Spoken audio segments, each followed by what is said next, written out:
Yuk, kita lanjut ya. Yang keenam ya. Jadi kita bahas emas ya, kurang lebih 10 sektor ya.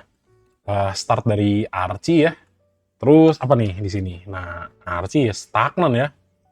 Stagnan, minusnya juga 4%. Wah, ini harus mana nih ya? Gitu. Nah, sekarang kita lihat deh. Sebenarnya agak kepancing dengan XAUUSD yang naik ya.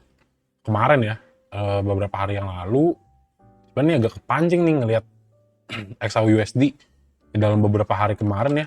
1, 2, 3 naik, kemudian koreksi lagi. Sebenarnya ya ini harus hati-hati juga sih. Kenapa? Karena kalau dia nggak bisa kembali naik untuk menyanggupi 4.300, maka ya sebenarnya kita akan lihat untuk potensi emas kembali terkoreksi gitu ya. Karena ya wajar nggak emas itu koreksi, ya wajar gitu. Karena ya dari bulan Agustus saja dia naiknya lumayan ya, 30% gitu. Dari emas aja naiknya 30% ya. Cuma beli emas doang 30%. Makanya yang kemarin main forex tuh lumayan lah ya. Kena cuan semua, tapi ya sesekali pada kena margin call ya di sini ya. Di sini. Karena mikirnya naik terus, ketika ditarik ya harga langsung loss gitu ya. Nah, kemudian ya kalau kita ngelihat harganya di sini masih ya akan terkoreksi ya, ini akan sangat wajar gitu ya. Nah, terus kalau misalnya kita coba lihat ya untuk saham yang pertama Archie, jadi kita udah lihat nih emang rally lagi, tapi ada potensi tuh ya dari stochastic slow-nya itu untuk turun. Nah, kemudian apa yang harus teman-teman lihat untuk Archie sebenarnya kalau kemarin ya Mas Emonnya tuh ada potensi untuk break ya, breakout dari 1295. Tapi ya apa boleh daya ya, ternyata biasa aja nih gitu. Sebenarnya ada potensi untuk naik gak? Ya ini tetap ada gitu kan. Tapi ya ini nih teman-teman ya, sebenarnya lebih besar untuk potensi dia turun. Kenapa? Karena iya, yang pertama momentumnya udah mau habis ya. Kalau kita ngomongin stochastic slow, ini udah habis. Terus apa nih? Terus ya palingan kita lihat sih foreign flow-nya gitu kan. Kenapa? Karena ya emang kalau misalnya diibaratkan ya, ini bagus banget nih pergerakan harganya retesting dan seharusnya potensi naik. Tapi ya ini nih, harusnya ada dukungan ya. Either itu dari dia punya stochastic slow yang masih ada berpotensi naik, atau justru memang kita ngelihat ada potensi untuk koreksi dulu nih ke 1800 ke 1185 gitu kan. Nah, jadi tinggal kita cek sih ya dari bandarmologinya ya, foreign flow lah. Nah, memang kan sebenarnya gocek gitu kan. Wah, tanggal 10-nya lah. Oh, sorry. Tanggal 14-nya itu dibuang 1M, kemudian kemarinnya akum gitu. Jadi ya bisa jadi kita terjebak gitu ya. Wah, akum nih, atau langsung besoknya dibuang gitu kan.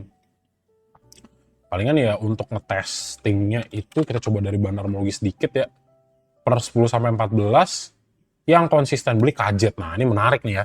Kajet beli harga turun. Berarti sebenarnya dalam tanda petik nih Archie ya masih bisa dipegang karena seminggu sih Kajetnya nggak jualan gitu kan. Ada BB. Nah, BB juga ya. Volume jualnya kecil. Nah, ini menarik nih. Berarti Kajet sama YP yang harus Kajet sama BB yang harus dipantau ya.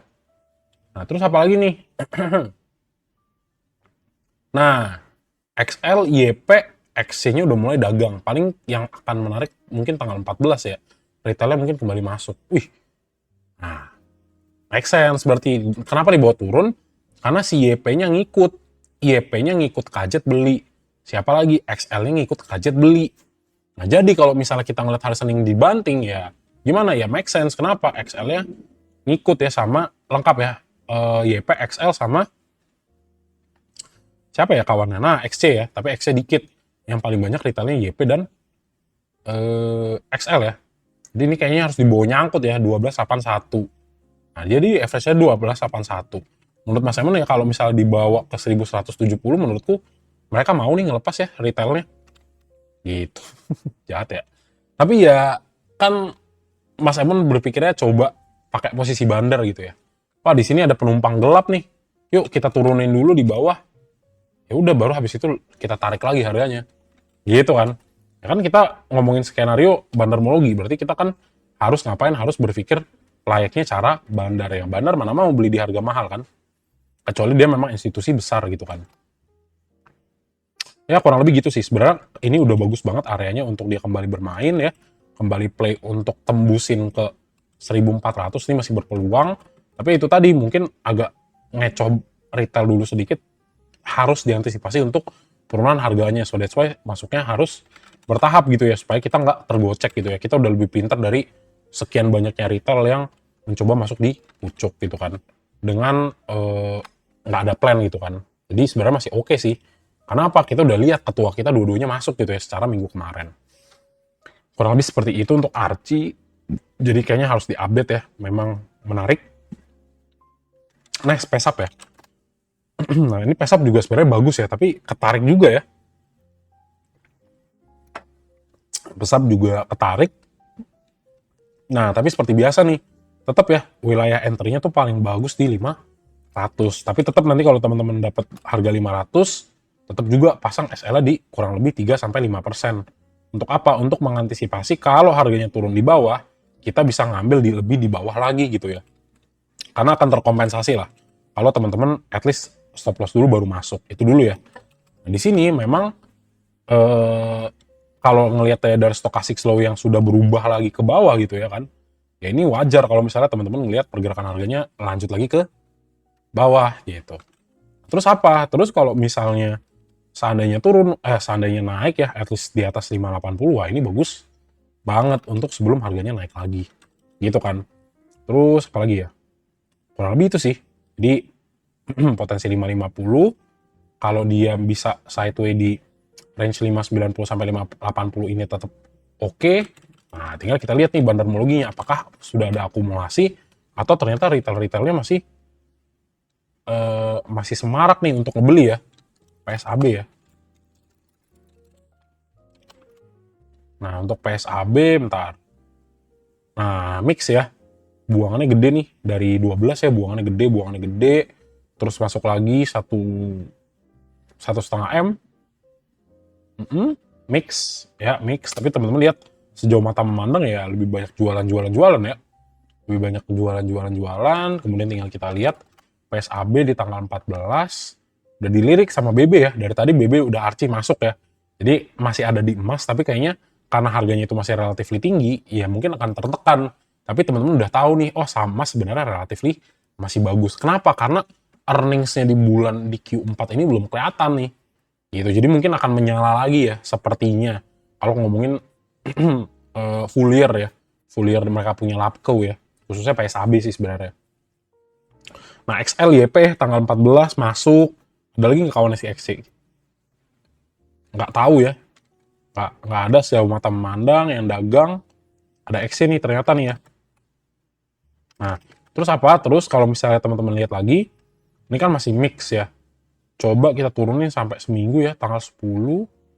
Nah, BB masuk, ada PD juga. PD mix ya, bisa kadang-kadang retail, bisa kadang-kadang semi-semi bandar. BB masuknya gede di sini ya. Ada XLYP juga, SSN masih masuk kecil, yang buang barang SQ, TP, sama AO. Jadi sebenarnya untuk PSAB wait and see dulu nih untuk beli. Tapi teman-teman boleh lah, ibaratnya kalau misalnya mau naruh sendal ya, nitip dulu. Bro, nitip sendal ya di PSAB, biar bisa dipantau di portonya, itu nggak apa-apa juga.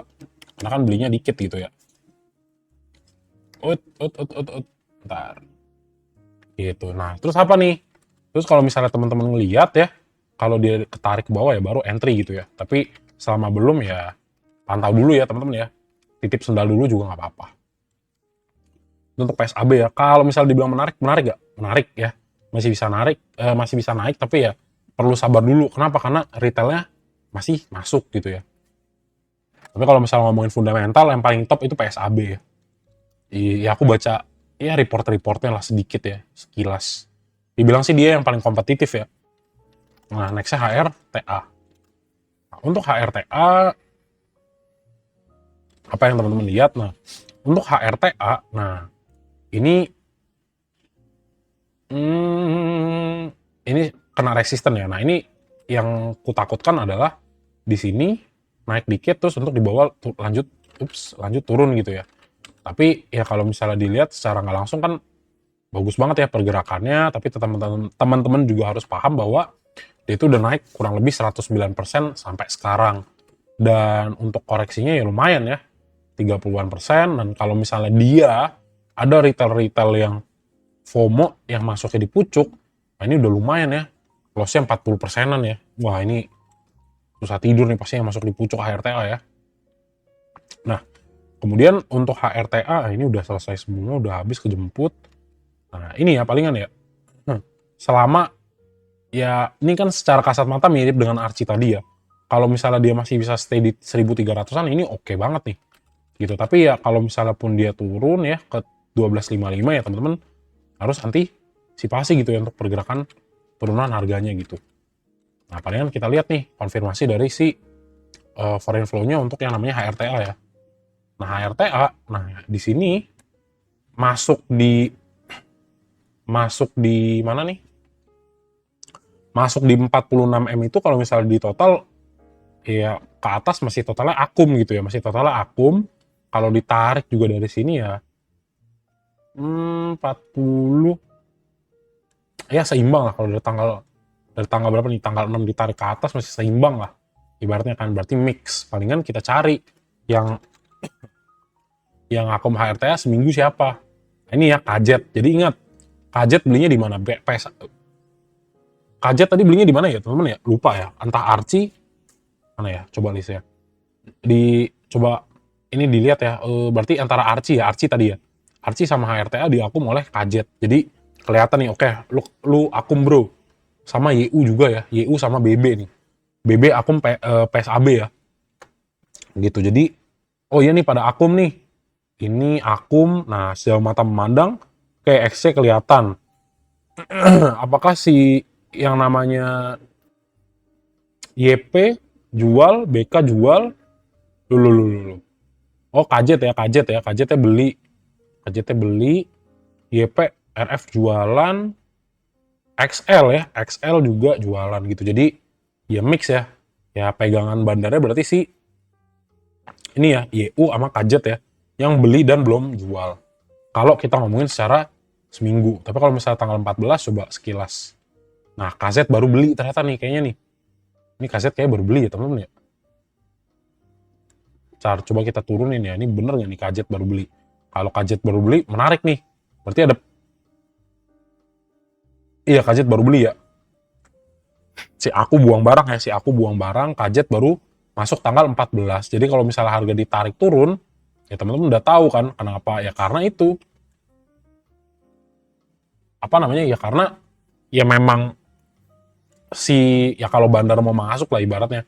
Mana mau di harga premium kan ya, kalau bisa di harga turun ya lebih bagus. Jadi ya consider juga kalau misalnya turun ke daerah 1255 ya take entry juga ini udah enak gitu ya. Mendekati lah ya. Retail ini lupa dengan sama. Nggak tahu apa yang akan dimainkan ya. Yang dibikin hype mungkin masih Dewa dan Bumi kali ya. Gitu. Jadi kita coba cari alpha ya yang belum dilihat sama orang gitu kan. Yang udah mulai ditinggalkan kita coba take entry. Jadi sebenarnya HRTA masih bisa teman-teman pantau. Ya kan. Selama yang namanya stochastic slow-nya ini belum bisa konsisten ngasih sign untuk naik, ya ini dipantau dulu gitu ya. Kenapa? Karena kita lihat si kajet udah mulai masuk gitu ya. Nah, nextnya MDKA ya. Nah, untuk MDKA, iya nge-lag ya internetnya ya.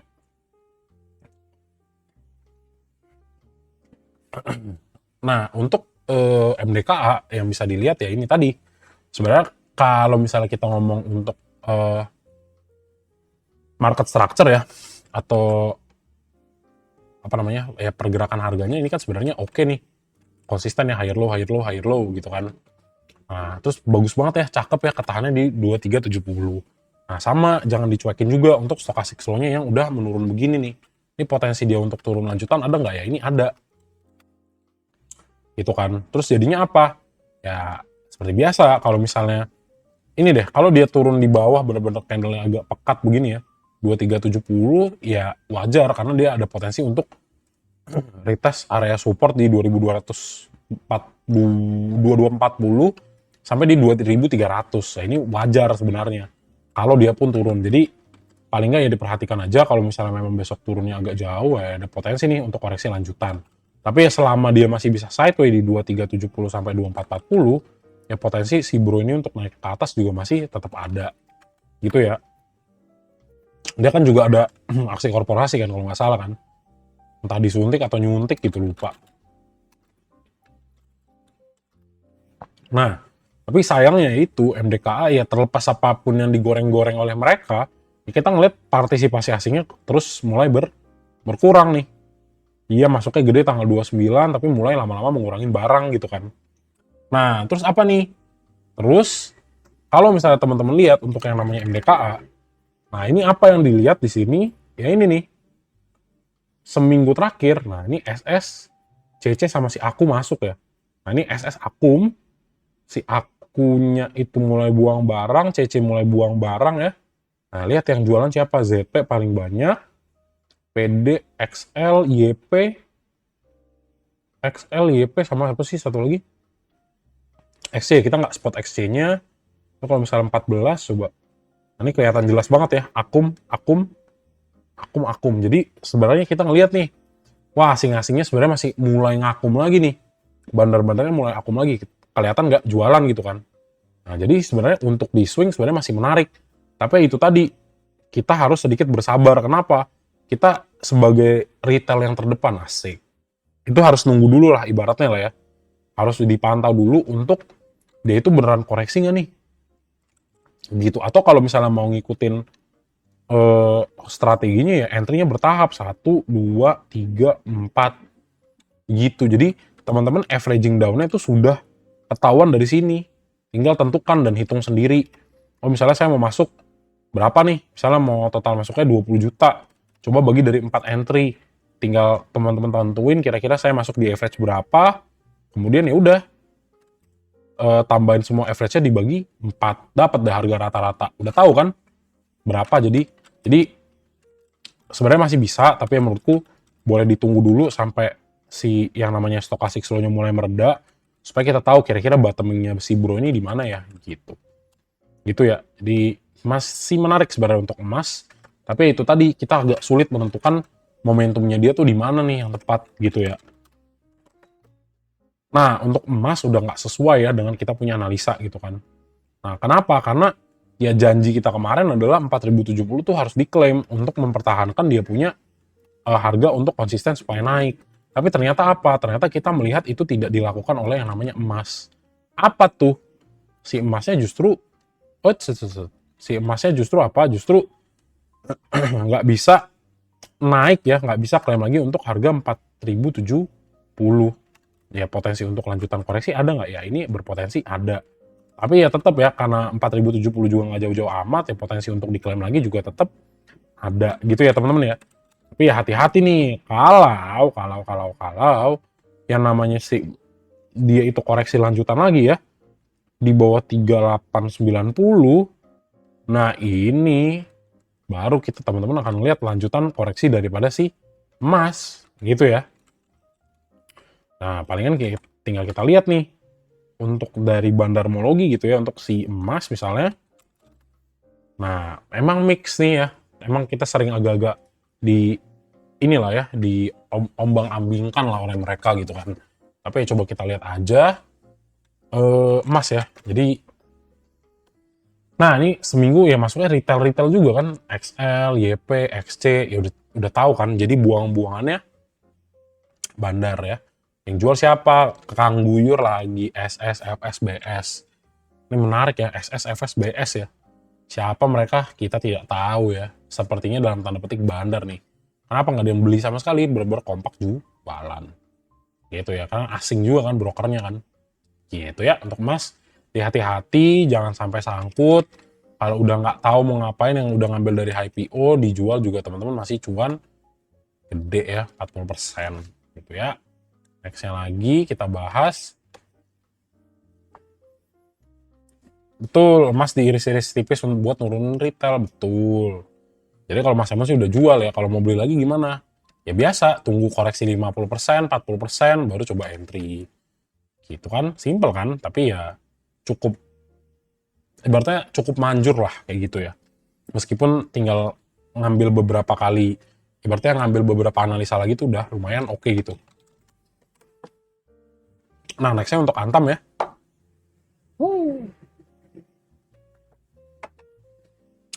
Antamnya di bawah ngacir ya, naik ya 5% ya.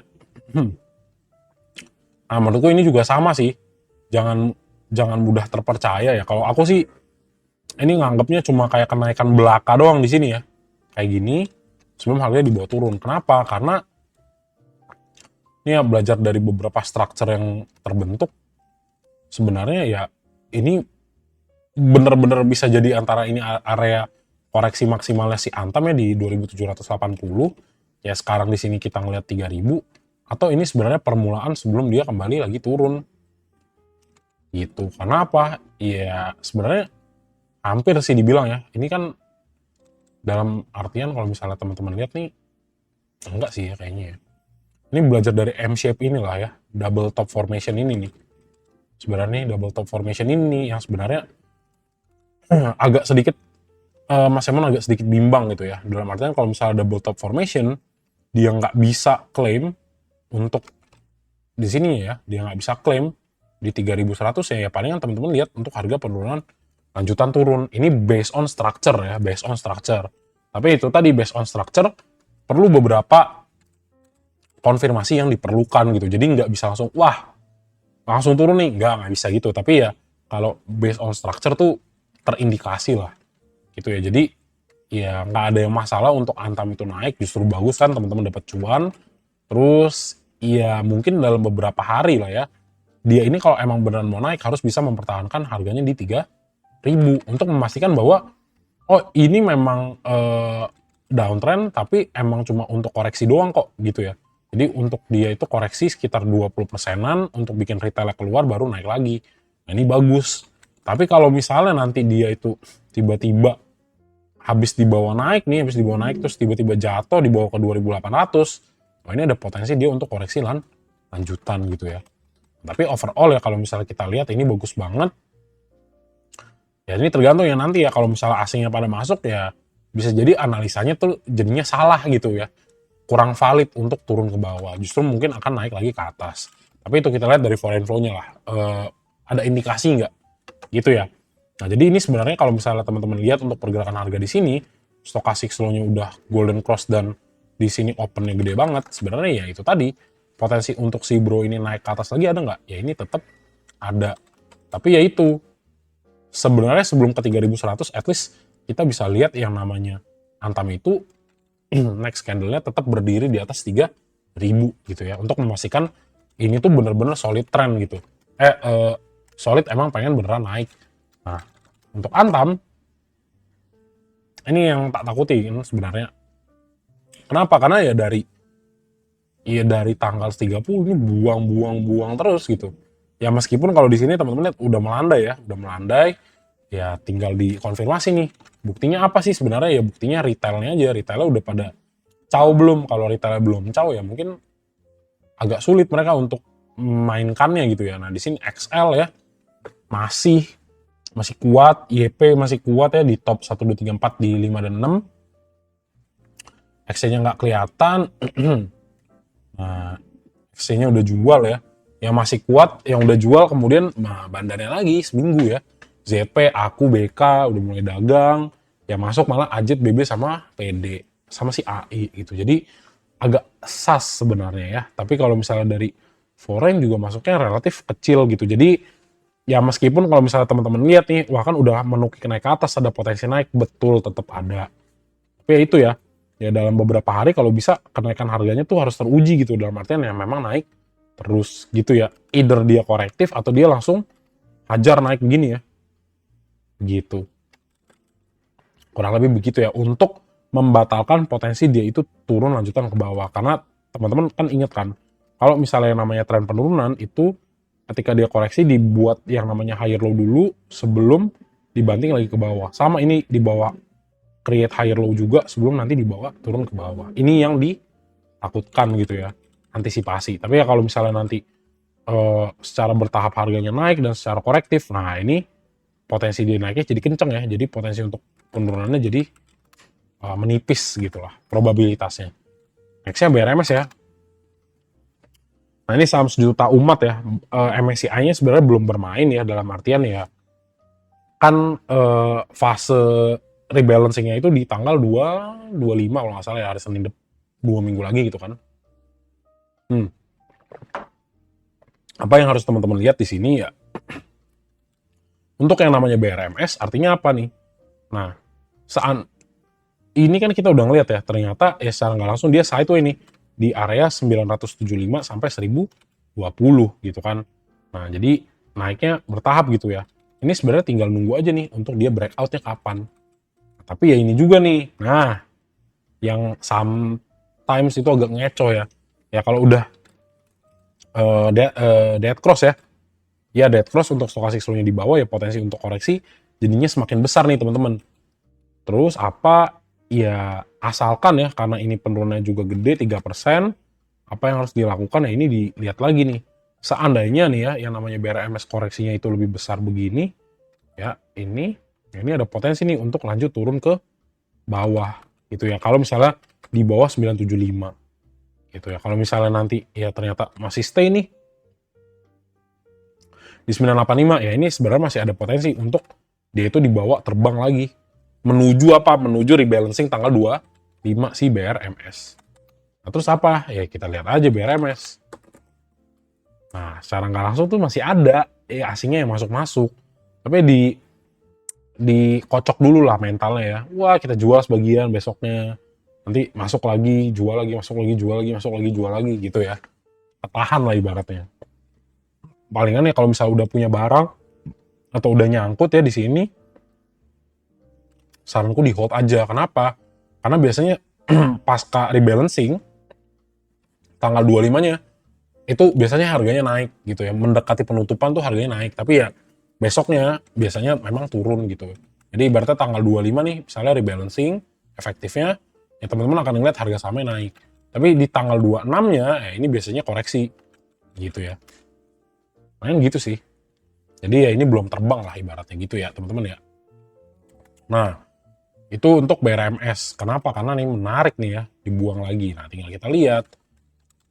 Akum kompak nggak nih gitu kan.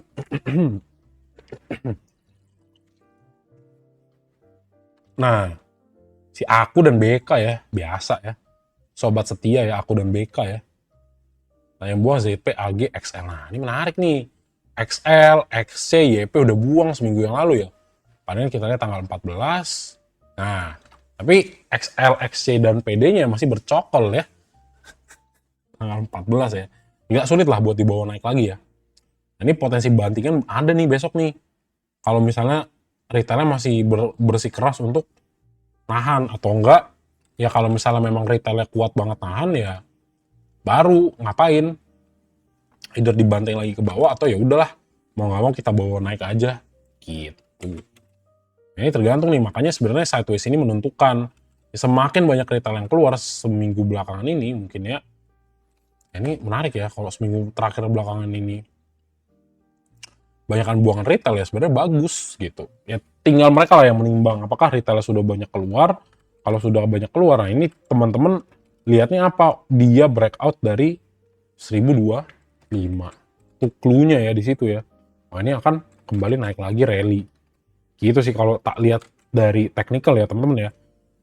Tapi ya ini kalau misalnya memang retail partisipasinya memang terlalu gede, ya dalam beberapa hari kita akan lihat potensi untuk dibawa koreksi lagi. Dan kalau ke 885 pun ini kan double bottom jadinya sebelum dia naik lagi. Ya ini lebih bagus lagi gitu kan. Atau ya ini dibawa cup and handle formation nih ke atas. Tapi cukup nggak waktunya, ini yang kita nggak tahu gitu ya. Kayak next Dewa ya. Nah, ini Dewa sebenarnya bukan Dewa ya semi-semi lah. Nah untuk Dewa, nah ya ini juga sih kalau menurutku ya sudah lah, kalau bukan rezeki jangan dikejar. Kenapa? Karena ya udah banyak banget yang ngomongin gitu kan. 42%. Nah, nih tak kasih secercah bahasan ya di Dewa. Silakan lihat Dewa historisnya. Kalau dari bulanan itu pernah di harga berapa nih? 735 dan tidur panjang seperti princess selama berapa tahun? Selama 3.497 hari. Nah, silakan berapa hari, berapa tahun tuh ya. Jadi ibaratnya ya si Dewa ini salah satu saham nyungsep ya. Nah ini nggak kecatat bahkan di TradingView ya. Ini tuh dulu Dewa saham lama ya. Coba 1 tahun. Oh ini bahkan dari ini enggak. Ini dari 2007 teman-teman ya. Ini saham tua ya. Dari 2027 mati suri. Buset, mati surinya berapa lama nih Mas Emon nih? Berapa lama tuh? 4.413 hari. Gitu ya. Jadi ya TTA lah ya. Ya meskipun kayak ada potensi dia udah membaik ya, tapi tetap ya historical itu kan membekas kan. Sama teman-teman juga lihat ya kalau misalnya per 22 September naiknya sudah 106%. Jadi kalaupun nanti dia koreksi, ya tunggu dulu untuk si stochastic flow-nya turun ke bawah nih, kayak di sini ya, belinya di bawah sini ya. Ketika dia sudah turun baru entry, teman-teman placing entry-nya di mari ya. Begitu. Oke, itu ya kurang lebih ya. Nah, kemudian Dewa kita lihat nih foreign flow-nya ya. Ini sebenarnya takut-takut gak takut gitu kan. Nah, nih hati-hati ya, buangannya 150M. Harganya di bawah naik 12%. Mana nih? Ini ya, 12,06%. Ya, asingnya buang 150M. Buang lagi terakhir kemarin 57M. Jadi hati-hati, jangan di bawah FOMO. Mas, Dewa Senin bisa naik nggak? Jangan. Ya ini ibaratnya kalau teman-teman punya di bawah ya udah tinggal di hold aja. Masih ada potensi untuk naik lagi ke atas. Tapi ya kalau misalnya teman-teman di sini, ya sayang banget kalau ngelihat harganya potensi koreksi gitu. Kecuali teman-teman belinya ya di sini waktu koreksi gitu ya. Kalau Mas Emon sih jujur nggak main di Dewa gitu ya. Gitu, oke? Itu untuk Dewa. Untuk Dewa, kemudian foreign flow-nya untuk si Dewa ya. Ya secara seminggu ya hati-hati ya. XL udah bercokol di atas. Apalagi XC, YP, sudahlah. Tinggal tunggu di guyur ya. Jadi hati-hati teman-teman, seperti biasa, nextnya Mas Emon bahas bumi ya. Ya meskipun ada kepemilikan Saring Group misalnya let's say. Ini juga kenapa sebenarnya mau ikut gak ya pengen ikut, tapi ya kalau udah ketinggalan kereta kayak gini ya, lebih baik jangan. Sama teman-teman lihat juga untuk si bumi ini juga sebenarnya saham lama dan saham nyungsep. Silahkan dilihat IPO-nya berapa, 2005, peak-nya berapa, 8.000. Sekarang turunnya berapa, 90%. Gitu ya, jadi harus sadar nih bahwa ini adalah saham yang sudah nyungsep bahkan dari 8.000 gitu kan. Tapi ya ini history gitu kan. Nah, ya udah sekarang kalau misalnya kita bahas untuk si bumi, ini tadi ya pergerakan harganya kalau Mas Emon sih takutnya kena siram gitu ya. Takutnya kalau disiram gitu kan nggak enak, bukan yang nakut-nakutin tapi ya lebih baik kita rasional gitu. Kalau bukan rezeki ya bukan, nggak usah diambil. Naiknya juga sebenarnya dari 10 November udah 67%. Buat teman-teman yang dapat di bawah apakah bisa naik ya, ini tentu bisa. Next targetnya kemana, ke klaim dulu lah 3238 ya. Kalau misalnya dia kita bisa ngasih lihat candle 238 dengan solid ya potensinya naik ke kedua 3,618 gitu ya. Tapi kalau nggak bisa ya consider juga nih potensi untuk koreksi sampai 202 gitu ya teman-teman ya untuk yang namanya bumi. Terus apa? Ya kita lihat foreign flow-nya, ini beneran ada yang masuk nggak? Nah bener ada yang masuk betul, tapi ya secara nggak langsung ya sering ada lah kocokan bandar ya. Ini 2 hari terakhir, 2 hari dari tanggal 10 dan 11 masuknya gede ya 500M ya let's say. And then ya buang, masuk lagi, buang lagi. Nah ini yang agak sulit diprediksi gitu ya, diproyeksi sulit gitu. Kenapa? Karena ya nggak tahu mereka mau mainnya gimana. Kemudian kan ini juga sebenarnya gede banget ya, CC, si Aku, dan BK masuknya luar biasa gede-gedean. XL juga ada, XC juga ada, bandar yang buang DX, YP, CP, YP enggak, sorry, DX ya. Jadi entah ini tukeran barangnya sama DX gak tahu, tapi ya itu tadi ya sebenarnya agak-agak serem juga gitu kan ngelihat volume sebegitu besar ini gitu. Jadi tetap sebenarnya bagus banget buat teman-teman yang udah dapat, silakan di hold. Kalau misalnya yang belum dapat tuh mau coba punya exposure, tunggu dulu dia koreksi baru teman-teman coba re-entry. Tapi ya kalau ngomongin si stochastic flow ya ini juga udah ngasih indikasi sih ada potensi mau turun gitu kan ke bawah. Jadi hati-hati lah. Kalau udah dapat di bawah tahan, kalau mau masuk tunggu dulu gitu ya. Takutnya nanti teman-teman kena siram. Yang terakhir ya, aman ya.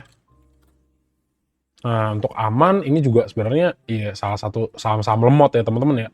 Lemot, jadi nggak masih merekomendasikan juga. Retail friendly nggak? Ya lumayan friendly, tapi gerakannya kayak siput. Di sini juga lihat kan, ditarik, habis itu dibawa turun lagi. Jadi ya kalau misalnya based on structure udah ke breakdown lagi 6.550-nya yang seperti kita obrolin beberapa hari bahkan mungkin berminggu-minggu sebelumnya. Jadi dipantau, kalau misalnya memang masih turun, masih wait and see dulu. Kalau misalnya sebenarnya target untuk mantulnya sih di Fibo 618 ya, sebelum mantul lagi technical bounce ya. Tapi ya dengan melihat pergerakan harganya yang cenderung tidak kemana-mana ya, Mas Emun udah agak nggak tertarik gitu di sini ya. Gitu ya. Sama stochastic slow-nya juga udah turun ya. Jadi make sense banget kalau dia kembali lanjutan kok koreksi. Paling kita tinggal lihat ya, si foreign flow daripada si aman. Nah, nih hati-hati juga ya, asingnya buang terus. Simple ya, bandarmologinya kita coba lihat untuk yang namanya aman. XL, YP, SQ, XC, luar biasa. Retail ngumpul, yang buang langsung AK dan YU sama si KZ, kurang lebih gitu ya teman-teman ya. Jadi ya harus hati-hati. Nah, kurang lebih itu ya untuk sektor emas ada sekitar 10 saham. Jos.